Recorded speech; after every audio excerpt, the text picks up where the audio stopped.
We've all been transported to worlds beyond our wildest imagination with books. But books are also a great vehicle to get together and exchange ideas. Welcome to Books du Jour. Come and join our authors at the table.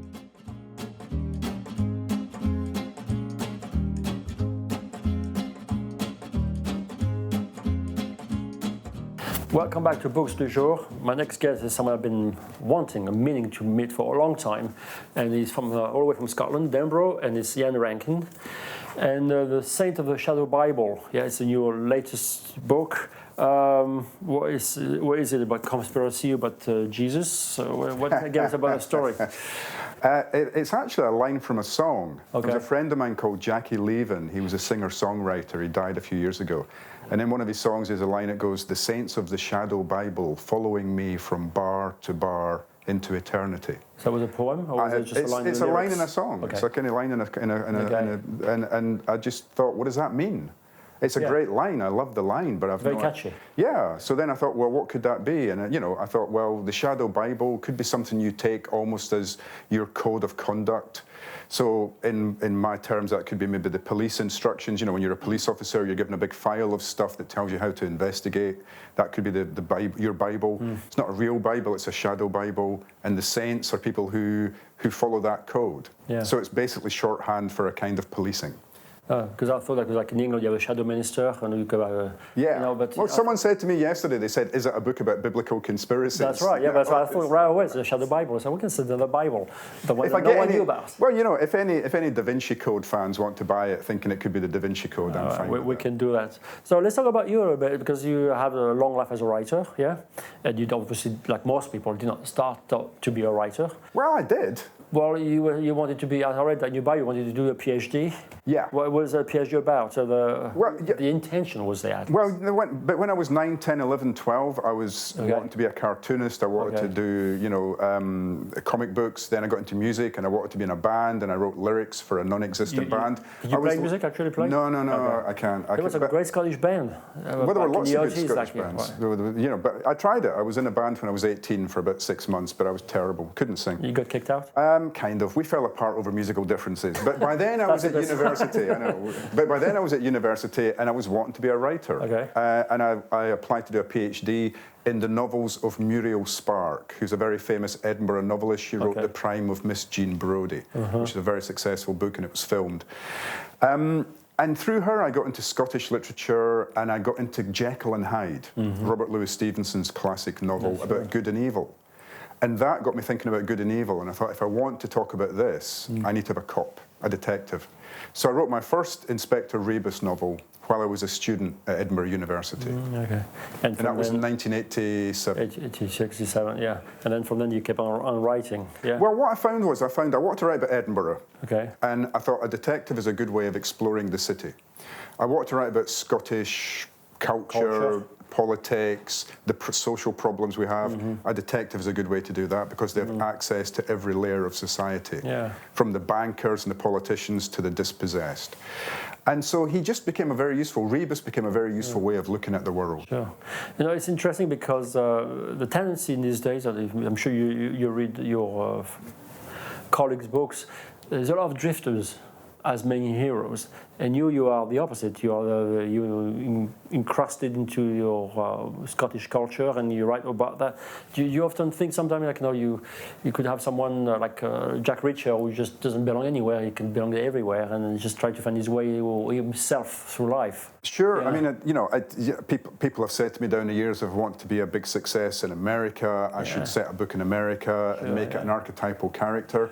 Yeah. But I'm fascinated by my own culture, and I'm fascinated by the city where I live, and I haven't run out of ideas. And you still live there, right? Yeah, I live in the middle of it. I live in what is called writer's block, because there used to be me and J.K. Rowling. No pun intended. And yes, pun intended.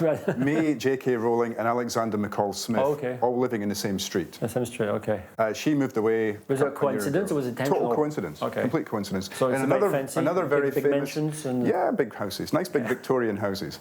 But also very close to us lives Kate Atkinson, who's another best-selling author. And so it was, but it was an accident. But no, Edinburgh fascinates me. It still is a city of light and dark, a city of good and evil, a city of Jekyll and Hyde. And that's why I continue to write about it. Yeah. You felt like your theme are very religious to some extent? In the early books, Rebus was religious. Yeah. He goes to different churches. He's looking for the answers to big questions. I introduced a priest into the early books who he would have conversations with. Yeah. Latterly, not so much. Well, like the nature of evil, you know. Yeah, well, I mean, one of the great things I was able to do was a few years ago I did a TV documentary series on evil called Ian Rankin's Evil Thoughts. That's right, yeah. And I was able to go to the Vatican, and I was exorcised by the chief exorcist of the Diocese of Rome, which is why I'm fine, absolutely fine. Yeah. But I was able to go to death row in Texas, interview a guy on death row about you know, what we do with evil. Yeah. What do we do? What was the nature of the program? It was just to investigate actually the nest of the pure evil? No, it started off, we were going to look at criminology. Okay. And we thought we can't do that without getting to very basic moral questions about good and evil. Okay. So program one, we said, what do we mean by evil? Sure. Does it mean the same thing to different cultures and different periods of history? Or people. Yeah. Yeah. Number two, where does it come from? Nature or nurture? What makes people do bad things? And in program three, what do we do about it? Treatment, incarceration, all that kind of thing. There are also some culture where evil is not that important. I mean, and you have German philosopher, Swedish philosopher, which is right beyond nature, the evil. But how was the reception of that series? I mean, I'm sure it was iconoclastic in some extent. Well, it came after 9/11, and so there was a lot of interest in the whole topic from a religious basis, and also just in terms of people. You know, what makes all thrillers and crime novels all boil down to a central question: why do we human beings continue to do bad things to each other? Yeah. You know, down the centuries, different cultures, different. You know, what is it? And it's a big question, and I don't think we've got a very simple answer. But it doesn't mean we shouldn't keep asking the question. And what these books do is ask that question. Yeah. So you have 20 plus books now. Yeah. Do you find it easier to write or finding new ideas? Do you find you repeat yourself a little bit? It frustrates me that it actually is harder. I mean, when I was young, when I was starting off, I thought it would be like being a car mechanic. Yeah. Once you've taken an engine out and stripped it and put it back together again, surely it gets easier every time you do it. No, with a novel, it gets more difficult because you want each new book to be better than the book before. You don't want to be repeating yourself. You're conscious of all these other writers out there, and they're having great ideas, and you want your ideas to be better than their ideas. And so all the time you're fighting again. And when you've written 20, 30 books, you're suddenly going, well, how do I make it fresh? How do I find a new angle? Yeah. So it gets more difficult. But that's good. That's fun. It's fun. I mean, if it was really easy and basic and you could just go through the motions, I think readers would know, and they wouldn't like the book so much. How do you explain that you've been exorcised by someone in the Vatican? You're still a tortured soul. Well, I'm not a tortured soul. Well, I mean, tortured like writing. No, but the thing is that I think people who write crime novels and thrillers are actually very well balanced because we channel all the dark stuff onto the page. Yeah. So we get rid of all our demons. Okay. Each book is therapy for me, and it's psychotherapy, and it's an exorcism, and it's everything else. It's all my demons go onto the page, and I give those problems to my detective, to my central character, and he deals with them for me. And it saved me a fortune in therapy. So what would happen to you if you could not write?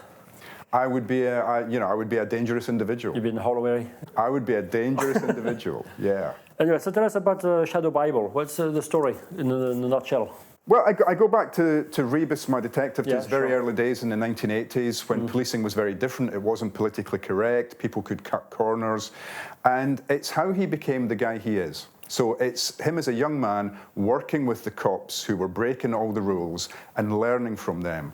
And so something has happened in the present day that puts him back in touch with these guys who are now long retired. There are secrets from their past, and he must decide, Rebus must decide, is he going to protect their secrets or is he going to bring them to light? Yeah. It's interesting because you did that time period you chose I feel like now we're living in a digital world. Digital world is taking away a lot of the romance out of the thriller and mystery, and a lot of people are writing about the past where there was no technology. Is it? Do you think it's? You're aware of that? You're doing that a little bit? I'm very aware of that. If you go back to my early books, the ones that were written in 1987, 88, 89, Rebus has no cell phone. That's right. Yeah. He doesn't have a computer in his office. A computer has to be brought from somewhere else, and someone has to explain how you use it. The fax machine is modern technology. Teletext. He has to stop. Yeah, teletext. He has to stop the car to make a phone call at a phone booth. You know, and this is suddenly ancient history to a young reader picking this book up. So technology is moving so quickly, and the author has to be aware of that, because the reader is aware of it. But at the same time, the books can become very old very quickly once we move on to the next set of technology. And of course, as a writer these days, you've got to find a way to get your character into jeopardy that they cannot get out of just by making a phone call. You know, if someone is kidnapped and in the trunk of a car, you've got to make sure there's no signal on the phone or the battery's dead. Yeah. Now you have told us you have 20 books, and so you're old enough to become a mentor to young writers. Do you do that? Do you work with younger crime writers or any type of writers? I don't. Okay. I tend to say to them, just go away and do it for yourself. Okay. Because I didn't. I mean, never went to creative writing class in my life, never studied creative writing, didn't have a mentor. It was trial and error. Well, you had an editor, no? Well, eventually I got an editor, but when I was starting off, I didn't have an editor. And when I work with an editor, I give them a script. I've already written the novel. They might want me to change it, but there is a novel written. And I think the best way you can do it is go away and read lots and do lots of writing and just look at it and show it to friends and get feedback and stuff, but you've got to do it for yourself. There's no quick fix. There's no quick fix with writing books. There just isn't. And I think I've just noticed it at this convention even, is that people are starting to think there is. That there's a magic formula. And if they can just find the formula, then they too can become a published author. But it isn't that easy. Nothing is easy, not even writing books, right? Experience is the best thing. That's right. Well, so many things in life is by doing. My guest was Ian Rankin. Thank you for being on Books du Jour, the saint of the Shadow Bible, and he's a bard. We call you the bard of Edinburgh, right? And do you go to the festival much or not? Yeah, the Edinburgh Festival? Yeah, mostly, all the time. Looking forward to it. All right, well, thank you for being with us. And thank you. We love you to have you back again. Merci. De rien.